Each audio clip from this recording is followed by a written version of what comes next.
The fragrance of selfless love that has drawn the world into one family. The truth of an eternal message that has been revealed through every act and word.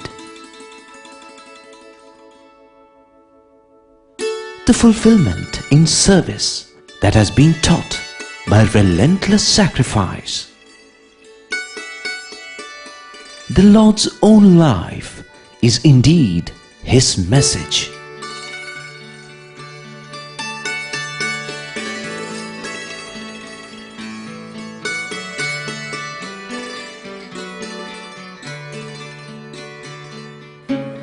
Sai Ram, and welcome to the 5th episode in our serial presentation entitled The Message of the Lord. That is being offered as a prelude to the forthcoming celebrations of the 85th anniversary of the avatar of the Kali age, who is none other than our beloved Swami. By way of setting stage for what is to follow, let me remind you that we are currently discussing the basics of spirituality. In the previous 2 episodes, we recalled the following. True happiness is union with God. What passes for as pleasure, which we constantly seek, is transient and a poor substitute for bliss, which is really what we want and are entitled to. And we can be united with God only if we make it a habit to think of Him constantly. Today, let us start with the question, why did God create the universe? Fortunately for us, Swami himself has given the answer. The message is loud and clear. God created the universe as a stage and put us humans in it so that love manifests. Here we must understand that while God in the abstract is indeed pure love, for love to find expression, it needs a medium or an agency, if you prefer. Living beings can act as instruments, and indeed we do see lots of expression of love in the lower species. However, it is humans who are the best instruments for the expression of divine love, which is why God created humans. In other words, humans are really supposed to love each other and not hate each other, fight with each other, and so on. To put it differently, life is a divine drama with pure love as its theme. And although we do not know it, all of us are really actors in this drama. Naturally, the language that all actors are expected to speak in this divine drama is that of pure love. So you see, human birth has a very special purpose, which is why Swami often says,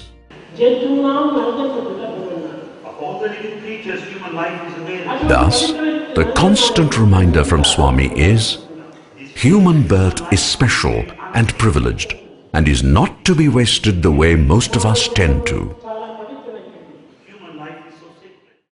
Unfortunately, however, most people are not conscious of what God really expects of them, with the result, the divine drama does not play out the way it is supposed to.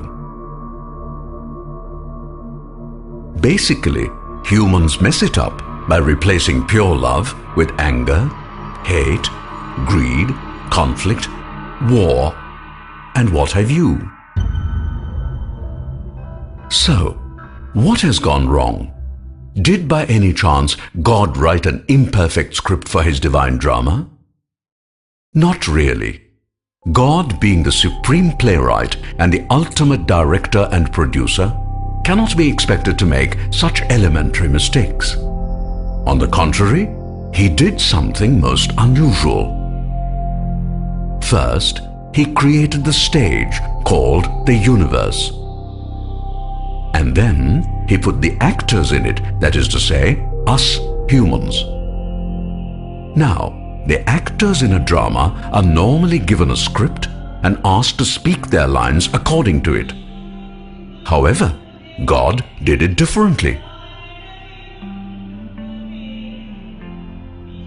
He just said to humans, here is the stage, and you let the play evolve. Your basic guideline is that whatever you do must always be based on pure love. Let us see how you handle this challenge. So that was what God did. But things did not quite go the way they were supposed to. What is it that equals the sun in its brightness?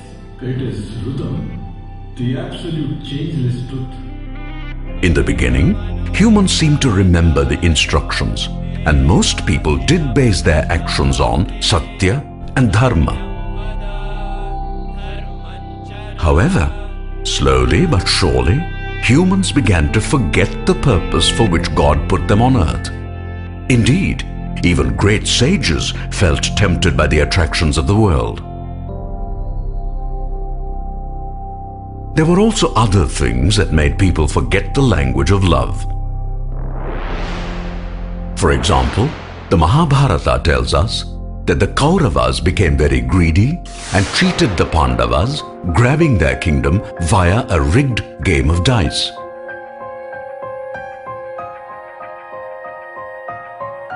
Since then, humans have got on to a huge slippery slope, so much so that these days things are rather bad most of the time. It is because humans quickly forget the instructions of God and get into all sorts of troubles that God incarnates in our midst from time to time in order to help us out. But we shall come to that a little later. Meanwhile, let us deal with the following question. Why do humans mess up God's play? How come they forget what God, the loving Father, has told them? The answer is that it is all due to the human mind. To understand why the mind deflects us from even obeying God's command, we must first try to understand something about its origin and nature. Let us start with animals and consider a rat, for example. The rat has a body, which includes, of course, the sense organs like the eyes, nose, ear, etc., and a brain. The rat has something more, which is life, and life comes straight from God or the Atma. Thus, schematically, a rat may be described as an entity with a gross body and a component of the Atma, which is the source of everything, including the entire universe. What about humans who have evolved from the lower species? In their case, there are similarities, but also important differences. Like the lower species, humans too have various sense organs and, of course, a brain, which, by the way, is quite remarkable. But it does not end there. Since humans were specially created by God to enact out His divine drama, they have something extra, which is the mind. In a sense, the mind is a frontier that is the meeting place of, shall I say, the extension of the Atma on the one hand and the brain on the other. Having descended in a sense from the Atma, the mind is extraordinarily powerful. In fact, Krishna himself says so.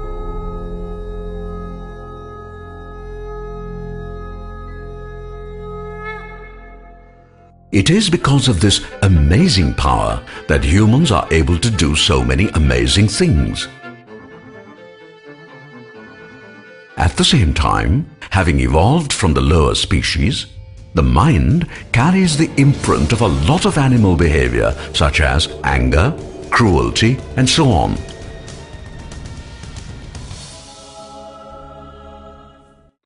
In short, when humans try to play out God's instructions in the divine drama, what actually happens is decided by how the mind of every single human responds to two different forces.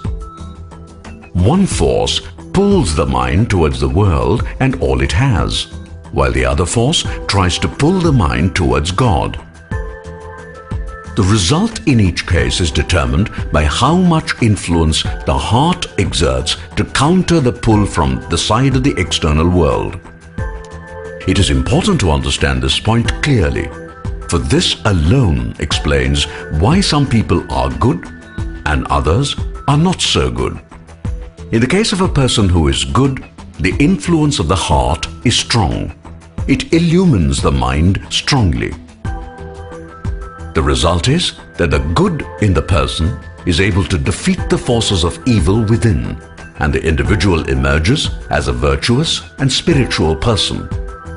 If, on the other hand, the mind of the person gets polluted by the external attraction, then the negative forces lurking in the mind manage to shut out the light of wisdom and knowledge emanating from the heart. Eventually, the person becomes a cross between an animal and the devil.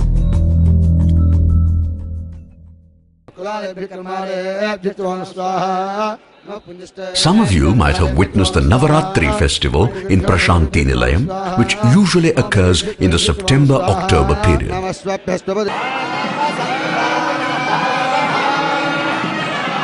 The festival lasts 9 days and is in celebration of the Universal Mother who is worshipped during that period.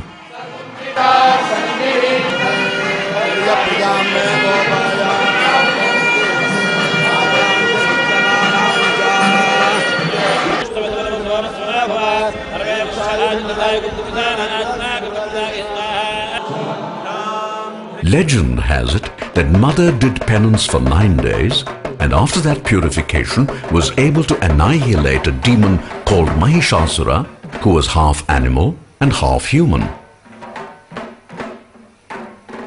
The message is that it is only through strict control of the senses and the mind that one can remove inner contamination, meaning animal and demonic tendencies, thus enabling the heart to illumine the mind. The problem these days is that the forces of negativity operating in the external world have become enormously strong and powerful.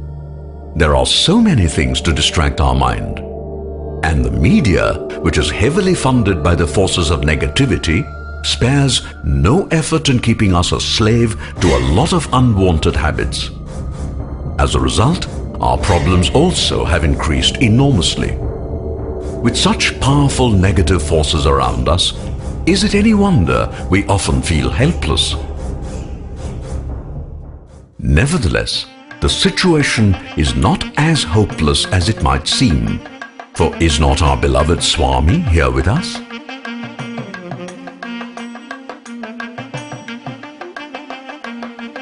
In the Gita, Lord Krishna assures humans that whenever humanity is in distress, he would come back, and he has kept his promise. Not merely has a Lord come back as our dear Swami, but he also constantly reminds us, why fear when I am here? And if that is not enough, he also tells us again and again, I am in you, with you, above you, below you, around you.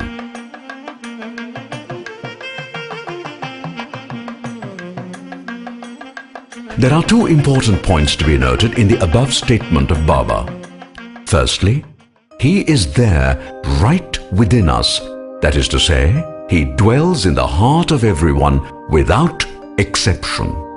What it means is that the first place we must look for Swami is right in our heart. The second point about the statement of Swami mentioned earlier is that he is omnipresent. That is to say, he is everywhere, in everything, and all the time. That is something we should never forget. To stress the point that the heart of humans is the permanent residence of God, Swami sometimes recalls the story of Draupadi in distress. Just to remind you, after the Pandavas were defeated and lost everything in a fraudulent dice game against the evil Kauravas, Draupadi, the wife of the Pandavas, was dragged to the court to be publicly humiliated by disrobing. ద్రౌపదికి పరాభవం జరుగుతున్న సమయంలో when Draupadi was humiliated, అనేక విధములుగా ప్రార్థించింది కృష్ణుణ్ణి. she prayed Krishna in several ways. ఆపద్బాంధవ, అనాథ రక్షక, Brindavana Vihari, the one who goes around సంచారి, ఏమేమో నామములంతా చెప్పింది. She called God in several names. The one who belongs to Vrindavana, the one who stays in Gokula. కృష్ణుడు రాలేదు, ఆమె యొక్క ఆపత్తును సంరక్షించలేదు. Krishna did not respond. He didn't come to her rescue. కడపటికి అలసిపోయింది, కూలిపోతూ She was just falling on the ground. హృదయవాసి అనింది. Ultimately said, భగవంతుడు ప్రత్యక్షమయ్యాడు. She said, Hridayavasi, indweller in my heart. God manifested there. Draupadi కృష్ణుడిని ప్రశ్నించింది. Draupadi questioned Krishna. Krishna, Oh Krishna, ఎన్నో పర్యాయములు నేను ప్రార్థించినప్పుడు అందు రాలేదు. I prayed to you repeatedly. You did not respond. కానీ But నేను కూలిపోయే సమయంలో పిలిచినప్పుడు తక్షణమే వచ్చావు. I was about to collapse, fall. You manifested దీనికి there. కారణం ఏమిటి? What is the reason? ఇది భక్తులకు అందరికీ సరైన జవాబు. Now this answer is appropriate to all devotees now. Draupadi, Oh Draupadi, నన్ను బృందావన విహారి అన్నావు. you call me as Vrindavana Vihari. నీలో ఉన్నటువంటి నేను తిరిగి బృందావనం పోయి మరిగి రావాలి. నేను When you call me Vrindavana Vihari, I must go to Vrindavan and reach here. లేకపోతే నీ మాటకి ఏమాత్రం సత్యం ఉండదు. Because your statement will not be true if I act otherwise. మధురాపుర సంచారి అన్నావు. You said Madhurapura Sanchari. దగ్గర ఉన్నటువంటి వాడు నేను మధురకు పోవాలి, నేను రావాలి. So I am so near, but I have to reach you via Madhura. Therefore it is a difficult task. హృదయవాసిని నేను. I am present in your heart. ఏ క్షణంలో నన్ను స్మరించినప్పటికీ నేను సిద్ధంగా ఉంటాను. You may think of me any moment. I am ever ready. కనుక నీవు లోపలిని స్మరించు, You think of me within. మనసుతో స్మరించు, Think of me హృదయంతో వరించు. wholeheartedly. ఇది నీ యొక్క ప్రార్థన యొక్క సరైన జవాబు. This is the proper way to pray, and this is the answer. The story is fictional, no doubt. But Swami narrated it just to stress that we seldom look for God where He really is, right within us. That is a point we shall come back to maybe later, but for the moment there is another issue that must be addressed. The role and the importance of buddhi. People ask, if God is right within us, then how come many a time He hardly responds when we cry out even loudly? The reason for this is simple. The mind is linked to the heart via a hotline called the buddhi. If this line is not working properly, then God would not be able to speak to us when we are straying from the path of Sathya and Dharma. It is when such a breakdown happens that the voice of conscience is not heard. Clearly, such breakdown or malfunction of buddhi is not desirable and must be avoided at all costs. And the best way of achieving that is through proper and routine maintenance. In other words, if buddhi is kept in working order, then whenever we call out, God would be able to hear our pleas immediately. So you see, keeping buddhi in good condition helps both ways. Firstly, God can advise us when we go wrong, and likewise, when we cry out to God in times of distress, He too can hear us loud and clear. Thus the question boils down to how to do maintenance on the emergency line to God called buddhi. We shall take that up next time, but meanwhile, let me point out that our job has been made easy because Swami has given the entire maintenance procedure. How lucky we are that God in human form is here now in our midst, helping us so much and in so many different ways too. Offering our deep gratitude to Him, let us wind up with a take-home lesson for the day, which is, God is omnipresent and thus everywhere, in every being, all the time. However, the best place to look for Him is within our own heart, which, as Swami says, is His permanent address. All that we have to do is call out to Him. But our cry of anguish must be like that of a calf that has lost its mother. God is in our heart all the time and is available 24/7. But to reach Him, we must keep the hotline called buddhi in good condition. That's all that we have for this episode. Thank you for being with us, and do join us again tomorrow. Jai Sai Ram.